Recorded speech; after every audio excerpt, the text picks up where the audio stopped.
2,000 years later.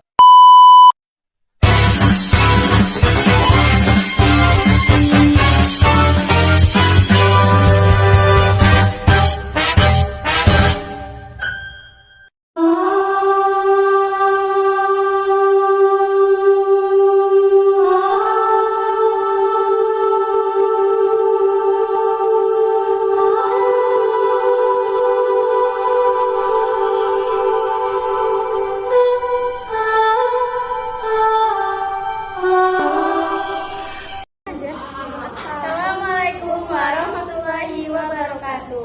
Perkenalkan, kami dari kelompok dengan materi masa kemerdekaan.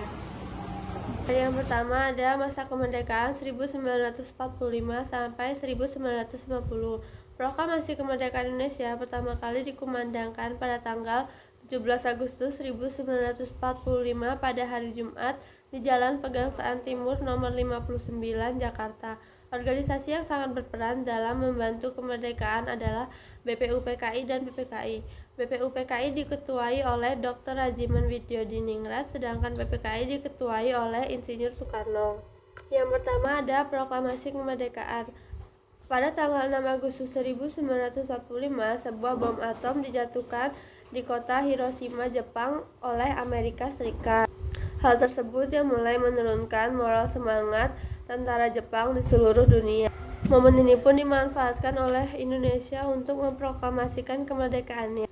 Soekarno selaku pimpinan PPKI dan Rajiman Widyodiningrat sebagai mantan ketua BPUPKI diterbangkan ke darat 250 km di sebelah timur laut Saigon, Vietnam untuk bertemu Marsekal Terauchi. Mereka dikabarkan bahwa pasukan Jepang sedang diambang kekalahan dan akan memberikan kemerdekaannya kepada Indonesia.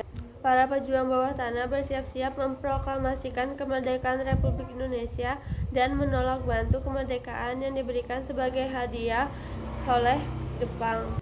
A. Persiapan kemerdekaan Indonesia. 1. Wilayah Komando Angkatan Laut yang berpusat di Makassar meliputi Kalimantan, Sulawesi, Nusa Tenggara, Maluku, dan Irian Jaya. 2.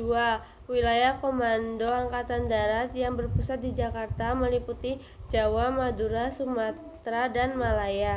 Pusat komando untuk seluruh kawasan Asia Tenggara terdapat di Dalat, Vietnam. Setelah menguasai Pulau Irian dan Pulau Morotai di Kepulauan Maluku pada tanggal 20 Oktober 1944, Jenderal Douglas MacArthur, Panglima Armada Angkatan Laut Amerika Serikat di Pasifik, menyerbu Kepulauan Leyte di Filipina.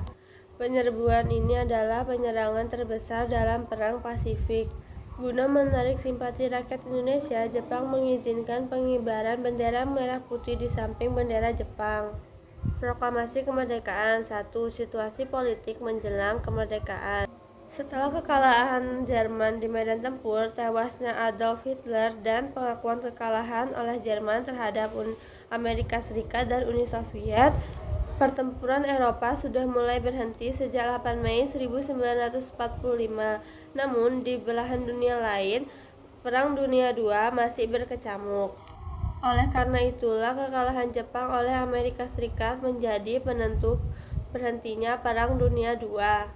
Lalu pada tanggal 6 Agustus 1945, pesawat pengeboman B-29 dari AS Enola Gay pun menjatuhkan bom atom di kota Hiroshima.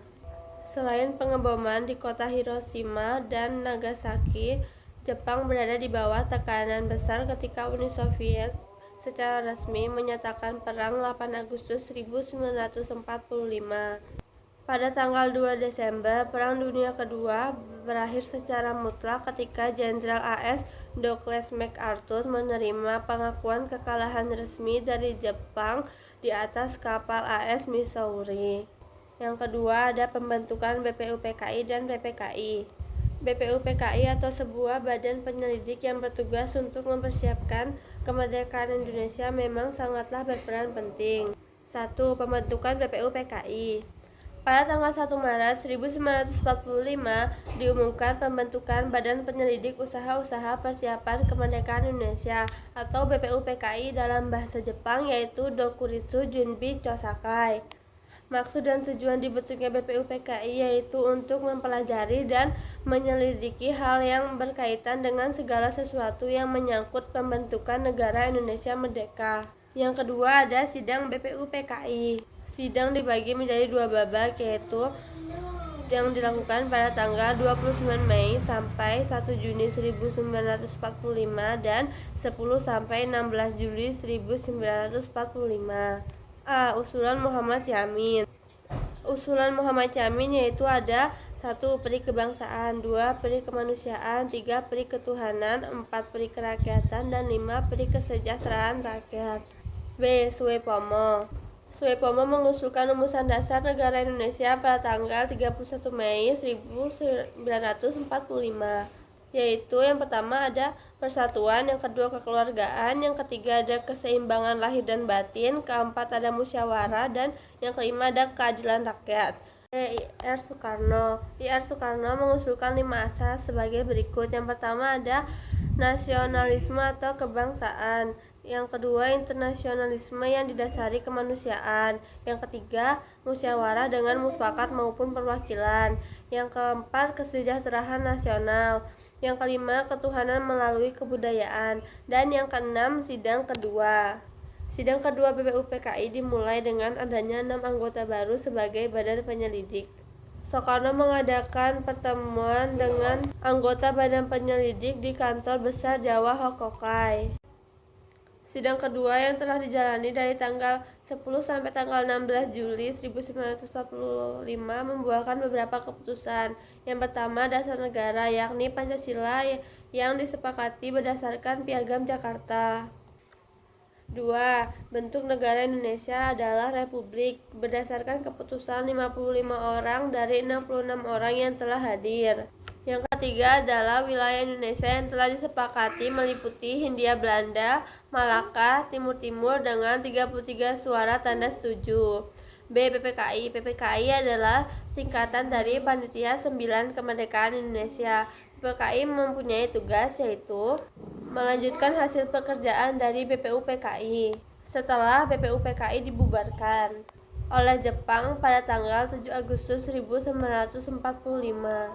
PPKI awalnya hanya memiliki 21 anggota, namun tanpa sepengetahuan Jepang, PPKI menambah 6 orang lagi. Jadi untuk materi kedua itu tentang terbentuknya Negara Kesatuan Republik Indonesia. Sejarah terbentuknya NKRI bisa ditandai dengan dibacakannya teks proklamasi oleh Insinyur Soekarno pada tanggal 17 Agustus tahun 1945. Lalu BPUPKI yang dibuat oleh pemerintahan Jepang pada tanggal 29 April tahun 1945 yang beranggotakan 63 orang. Pada tanggal 6 Agustus tahun 1945, sebuah bom atom meledak di kota Hiroshima, Jepang. Pada saat itu Jepang sedang menjajah Indonesia. Pada 7 Agustus, BPUPKI berganti nama menjadi PPKI, yaitu Panitia Persiapan Kemerdekaan Indonesia. Pada 9 Agustus, bom atom kedua kembali dijatuhkan di kota Nagasaki yang membuat negara Jepang menyerah kepada Amerika Serikat. Pada 10 Agustus, Sultan Syahid mendengar lewat radio bahwa Jepang telah menyerah pada Sekutu, yang membuat para pejuang Indonesia makin mempersiapkan kemerdekaannya. Pada tanggal 15 Agustus, Jepang benar-benar menyerah pada Sekutu. Tanggal 16 Agustus, dini hari, pemuda membawa Soekarno beserta keluarga dan Hatta ke Rengas Dengklok bertujuan agar Soekarno dan Hatta tidak terpengaruh oleh Jepang. Wikana dan Mr. Ahmad Subarjo di Jakarta menyetujui untuk memproklamasikan kemerdekaannya. Pada 17 Agustus, pagi hari di kediaman Soekarno, Jalan Pengasaan Timur nomor 56, teks proklamasi dibacakan tepatnya pada pukul 10 WIB dan dikibarkan bendera merah putih yang dijahit oleh istri Soekarno, Ibu Fatmawati. 18 Agustus 1945, PPKI mengambil keputusan mengesahkan Undang-Undang Dasar 1945 dan terbentuknya NKRI, serta terpilihnya Insinyur Soekarno sebagai Presiden dan Muhammad Hatta sebagai Wakil Presiden Republik Indonesia. Materi selanjutnya yaitu pembentukan Konstitusi Nasional dan Pemerintahan pada tanggal 18 Agustus 1945.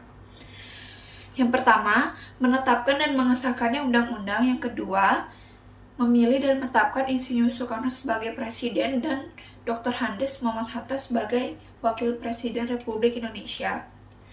Yang ketiga, pembukaan undang-undang yang disahkan oleh PPKI. Hampir seluruh bahannya diambil dari rancangan pembukaan UUD hasil kerja panitia perancang UUD pada tanggal 22 Juni 1945 yang disebut Piagam Jakarta. Dalam pembukaan UUD terjadi beberapa perubahan. Materi selanjutnya yaitu pembentukan departemen dan kementerian. Menetapkan 12 kementerian yang membantu tugas presiden dalam pemerintah. Sidang PPKI tanggal 9 Agustus 1945 memutuskan untuk menetapkan 12 kementerian yang mengepalai departemen dan 4 menteri negara. Yang ketiga, Komite Nasional Indonesia atau KNI. Secara resmi dibentuk pada tanggal 25 Agustus 1945 yang beranggotakan 135 orang. KNI dilantik secara resmi pada tanggal 29 Agustus 1945. Keempat, pada tanggal 19 Agustus 1945 dibentuk panitia kecil yang bertugas untuk membahas pembentukan tentara kebangsaan. Panitia kecil ini terdiri Abdul Kahar, Kosman Singodimedjo, dan Otto Iskandar Dinata untuk menyiapkan pembentukan tentara kebangsaan. Materi A, Badan Keamanan Rakyat atau BKR. BKR dibentuk pada tanggal 19 Agustus 1945. Tugas BKR adalah untuk menjaga keamanan di daerah-daerah atas koordinasi pusat. Materi B, Tentara Keamanan Rakyat. Melihat perkembangan situasi yang makin membahayakan negara, pimpinan negara menyadari bahwa sulit untuk mempertahankan negara dan kemerdekaan tanpa angkatan perang.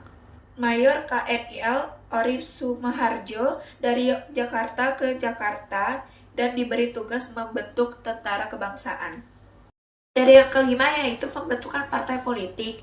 Berikut partai politik yang muncul setelah ditetapkannya maklumat pemerintah pada tanggal 3 November 1945. Materi selanjutnya, pada tanggal 15 Agustus 1945, Jepang terlebih dahulu mengalami kekalahannya dengan sekutu. Sehingga dalam keadaan ini dimanfaatkan sebaik-baiknya oleh bangsa Indonesia untuk memproklamasikan kemerdekaannya. Dengan proklamasi kemerdekaan inilah negara Indonesia terlahir. Belum lama Indonesia menikmati kemerdekaan, bangsa Indonesia sudah mendapatkan gangguan dari Belanda. Berawal dari kedatangan sekutu Afne ke bangsa Indonesia memiliki tujuan melucuti Jepang. Namun setelah diketahui bahwa sekutu Afne telah dipuncengi Belanda, rakyat Indonesia menjadi cemas dan terganggu. Belanda bermaksud menegakkan kembali pemerintahan Hindia. Perlawanan bangsa Indonesia di berbagai daerah ini dilakukan secara fisik maupun diplomasi. Konflik bersenjata terjadi antara Republik Indonesia yang baru lahir dengan kerajaan Belanda dibantu oleh pihak sekutu yang diwakili oleh Inggris. Rangkaian peristiwa ini terjadi mulai proklamasi kemerdekaan Indonesia pada tanggal 17 Agustus 1945 hingga pengakuan kemerdekaan Indonesia oleh Belanda pada tanggal 29 Desember 1949. Yang pertama, pertempuran Surabaya. Peristiwa perlawanan ini terjadi di Surabaya merupakan perang antara Indonesia dan sekutu Inggris. Hal tersebut yaitu usaha untuk perebutan kekuasaan dan senjata dari tangan Jepang yang dimulai sejak tanggal 2 Desember 1945. Dan selanjutnya yaitu latar belakang pertempuran Surabaya. Kronologi awal penyebab pertempuran Surabaya ini terjadi pada tanggal 25 Oktober. Divisi 23 Sekutu dari Brigade 49 yang berkekuatan sekitar 5.000 tentara mendarat di kota Surabaya yang dipimpin oleh Brigjen Albertin Walter Soetner Malabi. Setelah tiba di kota Surabaya, kemudian mereka memasuki kota Surabaya dan mendirikan pos-pos pertahanan di 8 tempat. Kedatangan mereka awalnya ingin menyelamatkan pasukan Serikat dan melucuti tentara Jepang. Setelah diadakan perundingan antara Brigjen Malami dan Wakil Pemerintah Indonesia kemudian kedatangan pasukan dapat diterima di kota Surabaya secara enggan. Pertemuan ini menghasilkan beberapa poin. Yang pertama, Inggris hanya akan melucuti senjata Jepang saja. Yang kedua, supaya kerjasama antara kedua belah pihak dapat dilaksanakan dibentuklah kotak biru. Yang ketiga, kerjasama menjamin keamanan dan ketentraman antara kedua belah pihak. Yang keempat, Inggris berjanji bahwa di antara tentara mereka tidak terdapat tentara Belanda. Setelah melakukan perjanjian yang tadi, tetapi pasukan Inggris mengingkari janjinya. Pasukan Inggris melakukan serangan di penjara Kalisosok, tepatnya pada tanggal 26 Oktober 1945. Tujuan serangan ini adalah untuk membebaskan kolonel Angkatan Laut Belanda beserta kolonel Hayer dan juga beberapa rekan-rekannya. Kemudian pada besok harinya, pasukan militer menguasai dan menduduki objek vital seperti kantor pos dan pangkalan udara Tanjung Perak. Assalamualaikum warahmatullahi wabarakatuh. Di sini saya akan menjelaskan tentang kronologi pertempuran Surabaya. Pada pukul 2 WIB tanggal 27 Oktober 1945 terjadi kontak senjata yang pertama oleh pihak pemuda dan kedua pihak Inggris di seluruh kota selama 2 hari guna menyelamatkan pasukan Inggris dari kehancuran total. Presiden Soekarno dihubungi oleh komando dan pada keesokan harinya mereka berdua tiba di kota Surabaya untuk bermusyawarah dengan Malami. Hasil dari perundingan tersebut adalah berikut ini. 1. Pamflet atau surat lembaran yang disebarkan menyatakan tidak sah. 2. Untuk sementara waktu, pelabuhan Tanjung Perak dijaga oleh TKR. 3. Seluruh kota Surabaya tidak dijaga oleh pasukan serikat. 4. TKR dan polisi diakui oleh pihak serikat.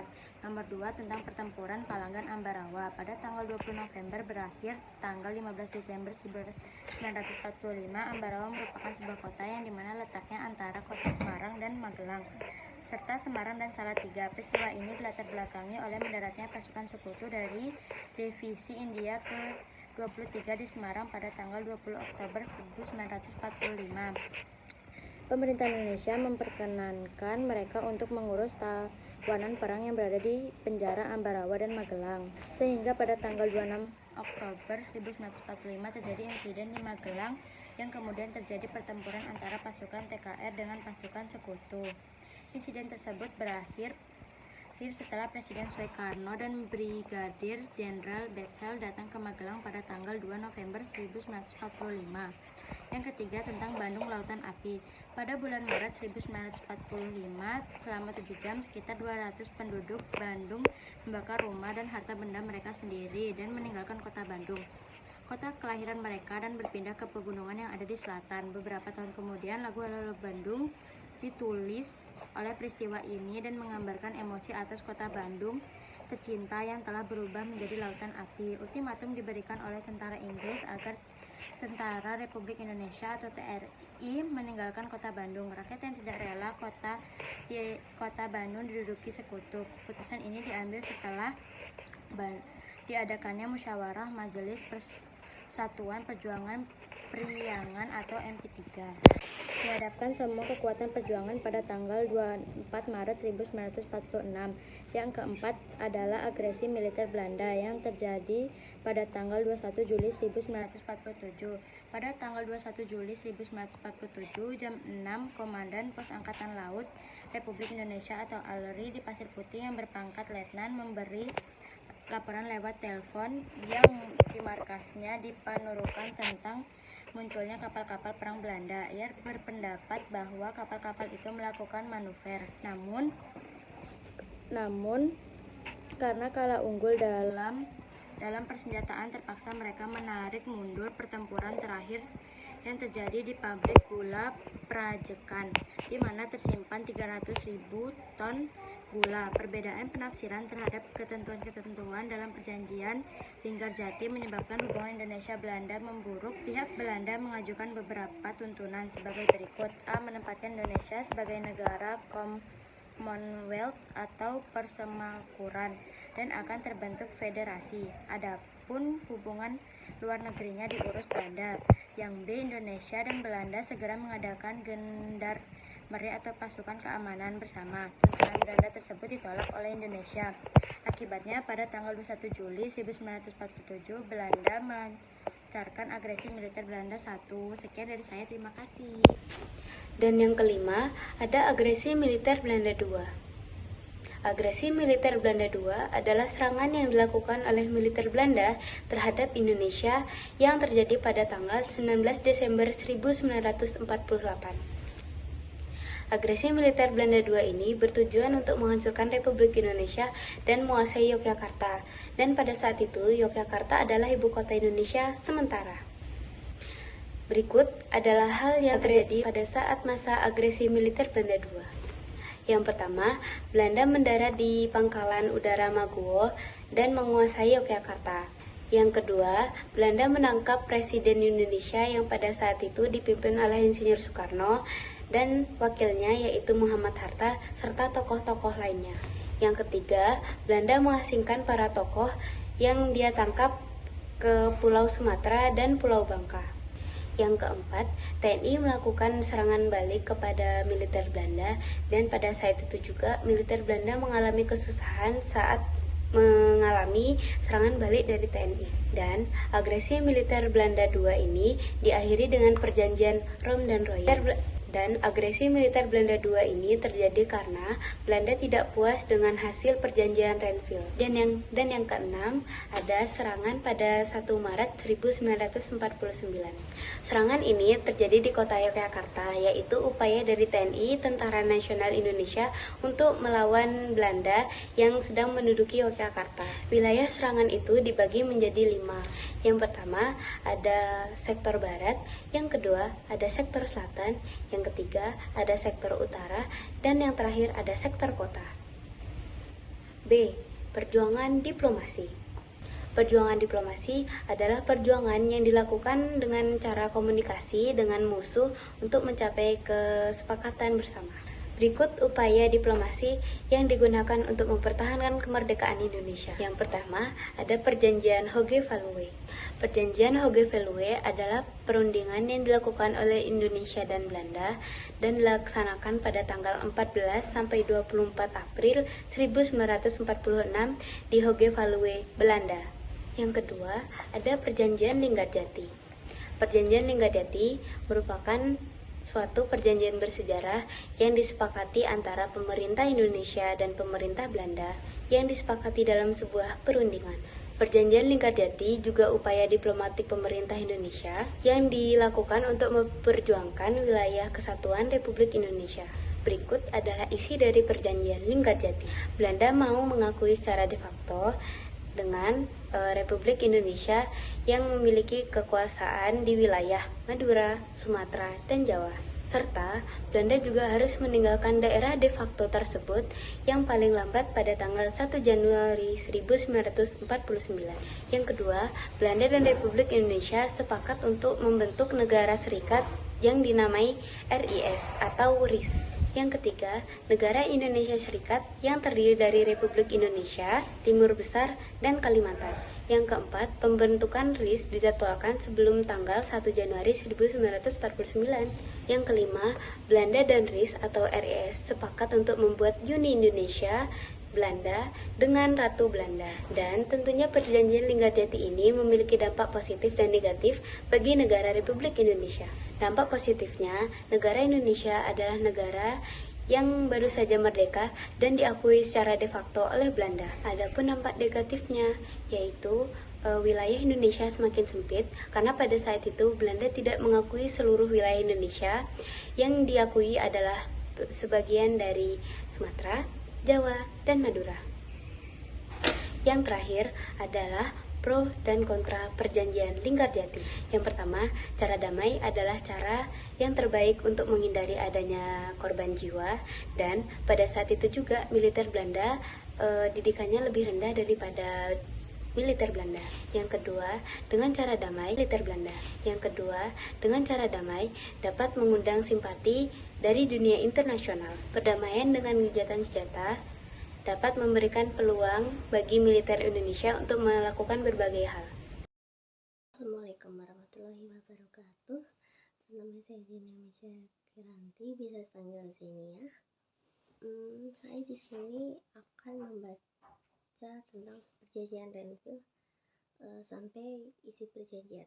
Jadi perjanjian Renville adalah perjanjian bersejarah antara Indonesia dan Belanda yang ditandatangani pada tanggal 17 Januari 1948. Karena perundingan dilakukan atas geladak kapal USS Renville dari Amerika Serikat. Perundingan ini ditengahi oleh Komisi Tiga Negara atau KTN, jadi Belgia, Australia, dan Amerika terbelakang. Perundingan Renville dilaksanakan untuk menyelesaikan pertikaian antara pihak Indonesia dan Belanda.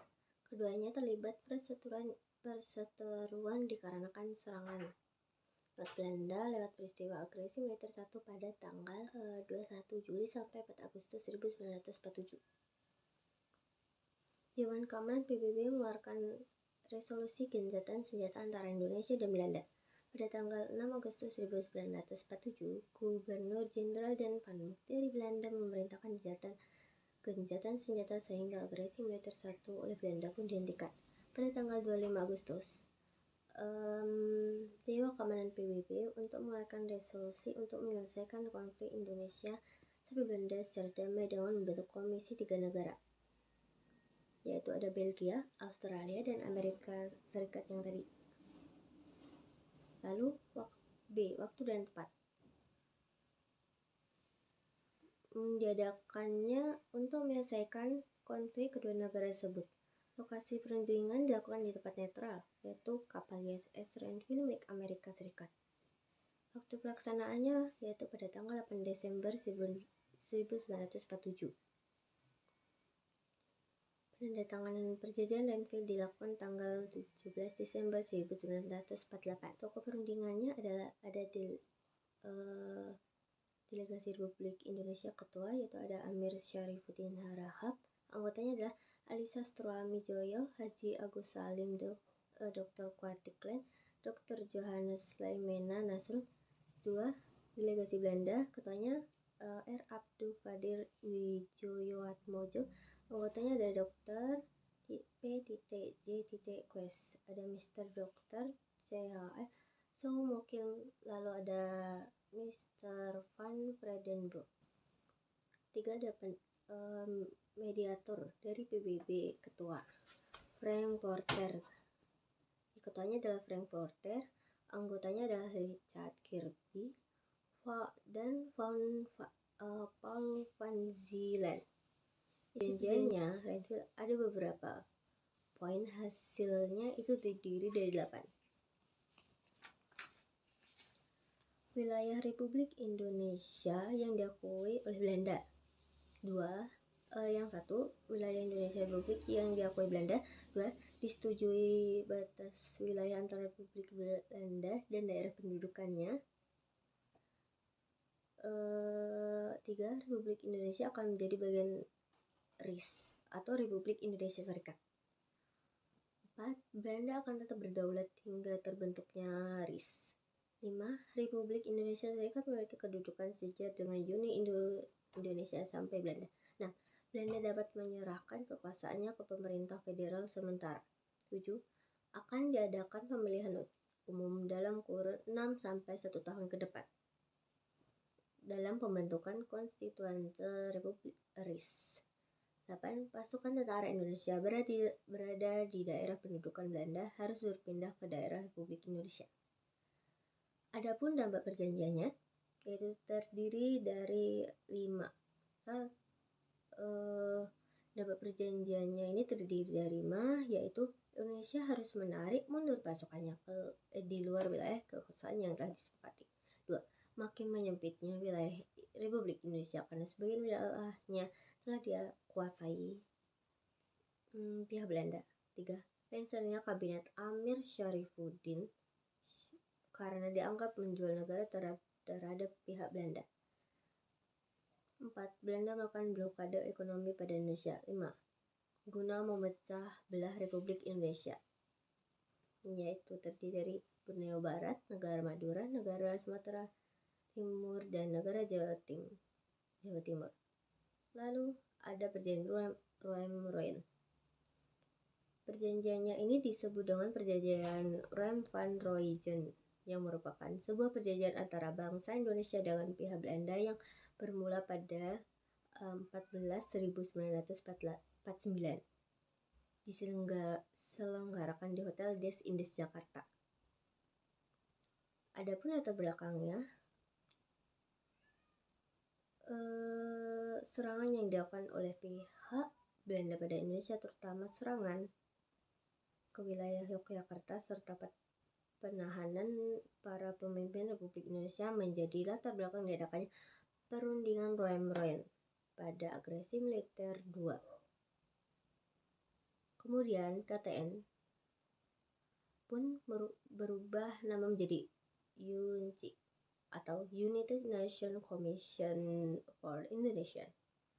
UNC dikepalai oleh Merle Cochrane dari Amerika Serikat bersama Critchley dari Australia serta Haremans dari Belgia.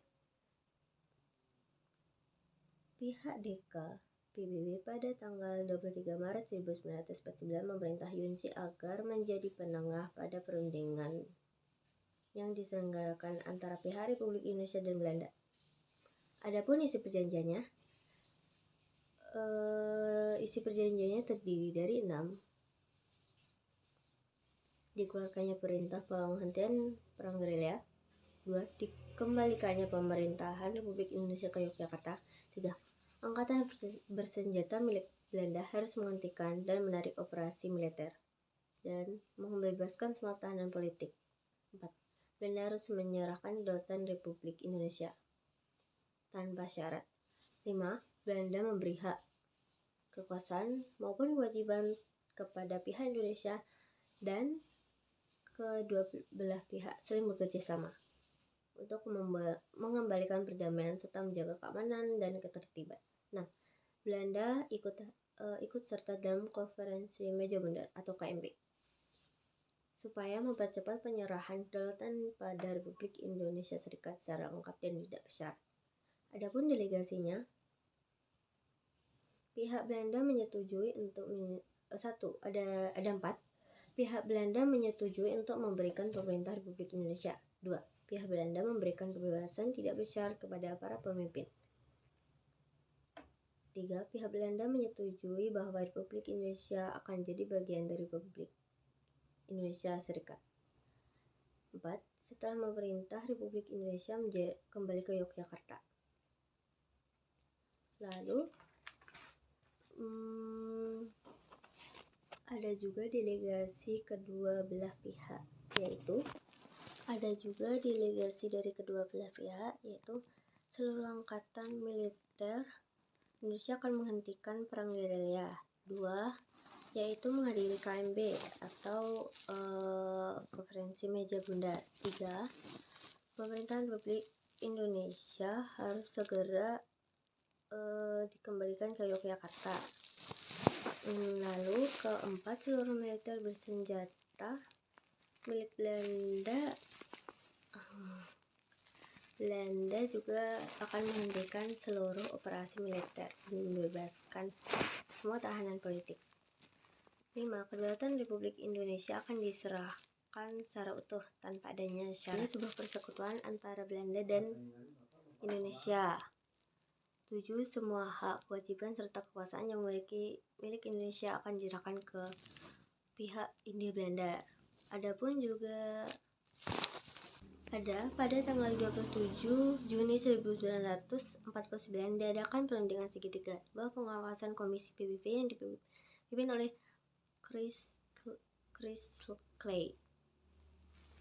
yaitu ada 3, yaitu Belanda melakukan pengembalian pemerintahan Republik Indonesia ke Yogyakarta yang akan dilaksanakan pada tanggal 4 Juni 1949. 2. Pemerintah harus menghentikan perang gerilya yang diumumkan pemerintahnya. 3. Ada Republik Indonesia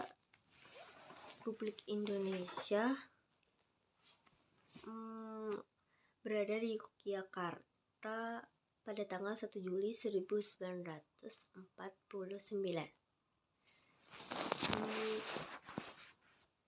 Sekian dari saya, terima kasih. Assalamualaikum warahmatullahi wabarakatuh. Saya akan menjelaskan konferensi meja bundar atau KMB. Konferensi meja bundar atau perjanjian KMB merupakan sebuah pertemuan konferensi yang bertepatan di Den Haag, Belanda dari tanggal 23 Agustus sampai 2 November 1949 antara perwakilan Republik Indonesia, Belanda, dan BFO Bijeenkomst for Federal Overleg. Adapun yang mewakili beberapa negara yang diciptakan oleh Belanda di Kepulauan Indonesia. Sebelum konferensi ini berlangsung, sebenarnya Indonesia dan Belanda telah melakukan 3 perjanjian besar, yaitu Perjanjian Linggarjati 1947, Perjanjian Reville 1948, dan Perjanjian Rom-Royan 1949. Konferensi ini berakhir dengan setujunya Belanda untuk menyerahkan kedaulatan kepada Republik Indonesia Serikat. A. Usaha untuk menggagalkan kemerdekaan Indonesia dengan jalan kekerasan berakhir dengan kegagalan.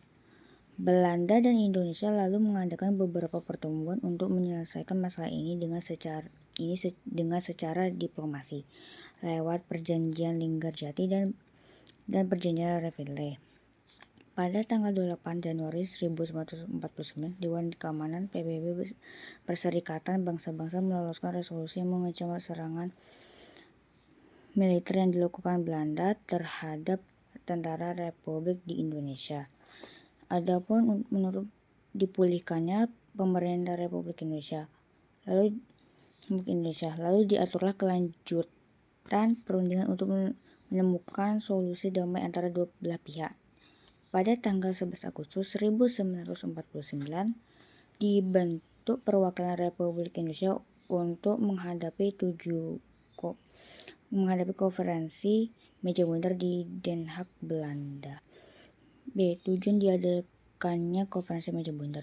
Konferensi meja bundar sedang ditandatangani oleh tokoh nasional dan internasional.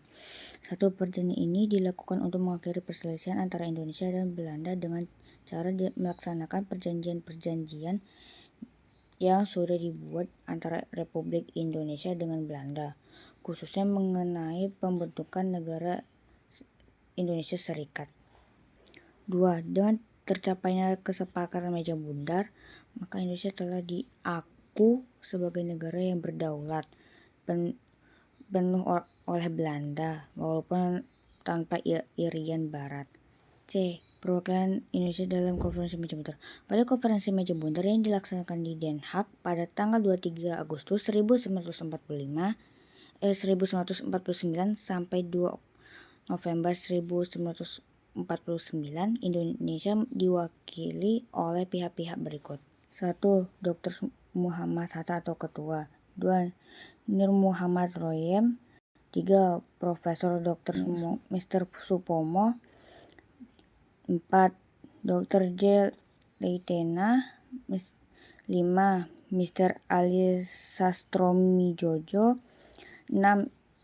Insinyur Juanda. 7.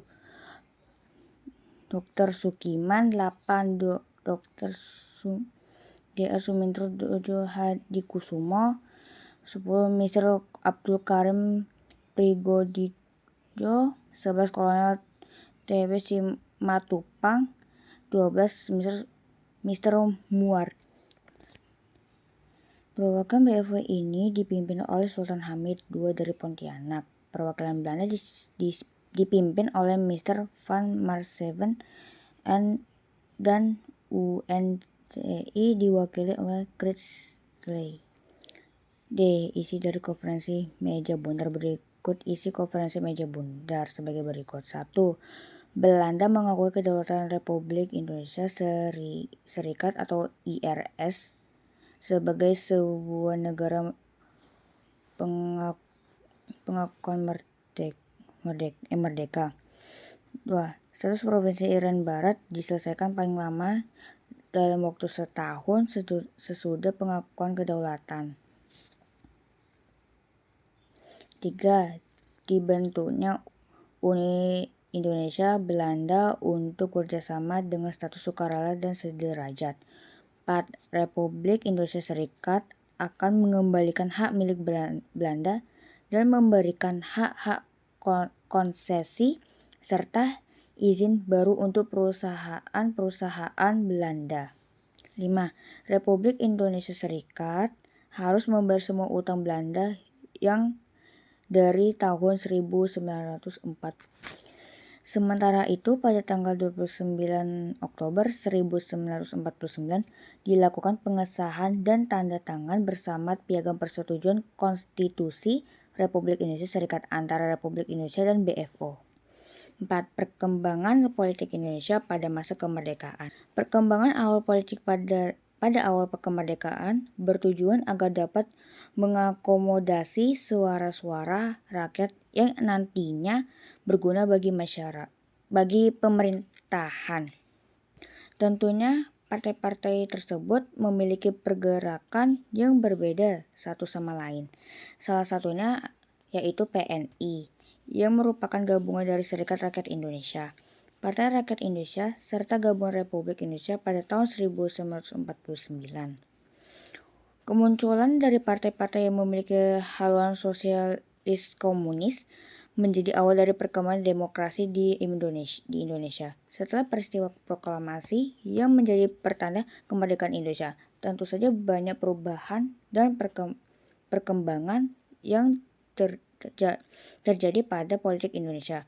Namun, meskipun begitu, kondisi politik belum juga stabil di awal-awal kemerdekaan ini. Berikut perjalanan perkembangan politik di Indonesia dari awal kemerdekaan yang berlangsung sampai tahun 1950. A. Perubahan sistem presidensial ke bentuk parlementer 3 November 1945.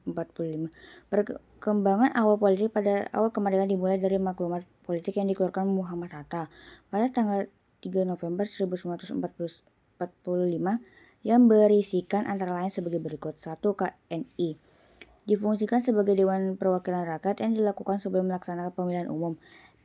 PNI serta Nasional Indonesia dibentuk sebagai Partai Tunggal Negara Indonesia, namun akhirnya keputusan ini dibatalkan. 3. BKR, Badan Keamanan Rakyat, yang difungsikan sebagai badan keamanan yang beroperasi di tiap-tiap daerah. Pada tanggal 11 November 1945, Zahir mengajukan kepada pemerintah mengenai maklumat KNIP nomor 5 yang menyatakan tentang beberapa penyebab kegagalan LBB pembentukan kabinet yang berisikan menteri-menteri yang nantinya akan bekerja di bawah pimpinan Perdana Menteri yang ditunjukkan langsung oleh kepala negeri. B. Hubungan antara keragaman ideologi dan pembentukan lembaga kepresidenan 2 September 1945.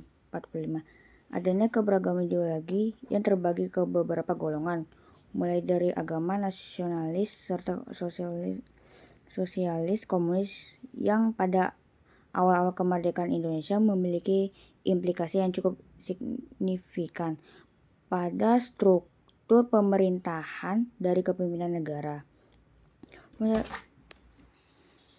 di Indonesia. Kedua, hal ini menjadi katalisator utama dari perubahan struktur pemerintahan di Indonesia. Naiknya Zahir dari jabatan Perdana Menteri di Indonesia juga menjadi pengaruh yang ikut andil di dalam perubahan tersebut. Lembaga kepresidenan terbentuk pada tanggal 2 September 1945 yang secara langsung dibantu oleh Presiden Soekarno.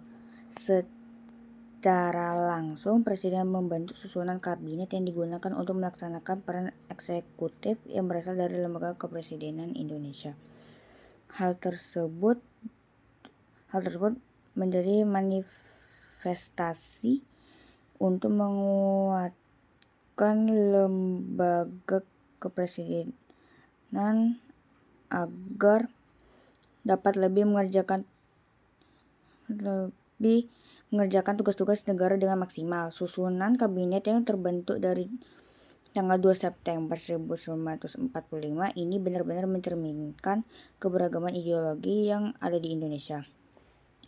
Meskipun partai-partai politik baru bermunculan saat dikeluarkannya maklumat 3 November 1945, namun keragaman ideologi sudah menjadi pengaruh yang cukup besar di dalam lembaga kepresiden.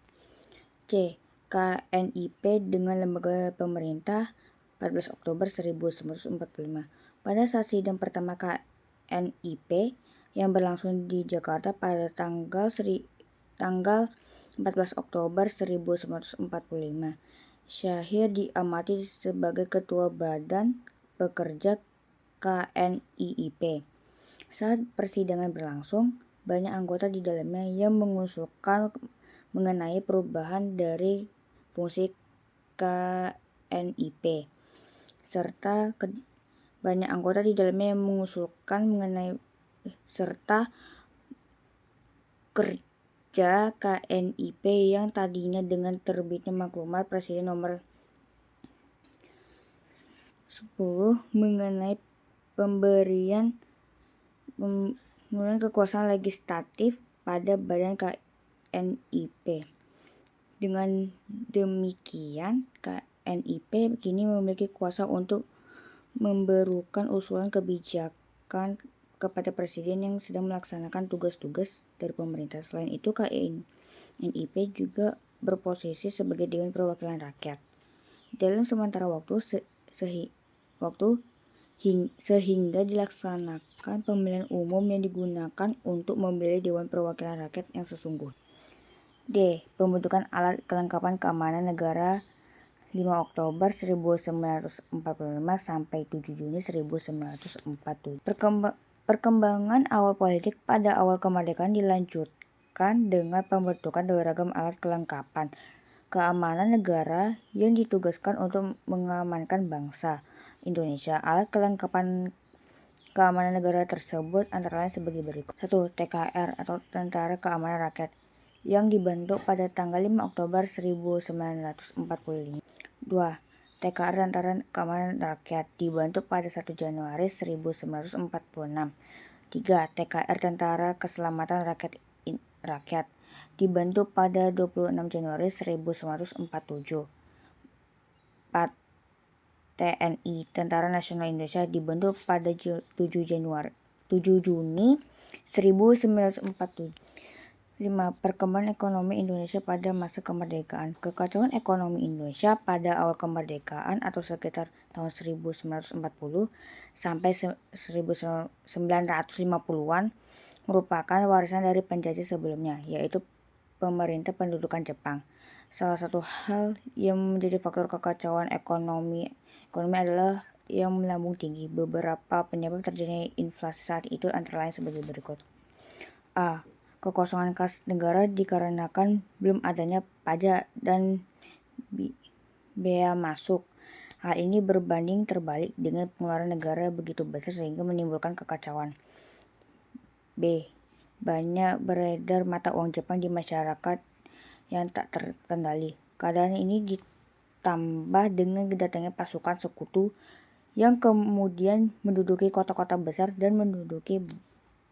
C. Adanya blokade dalam bidang perdagangan yang berlangsung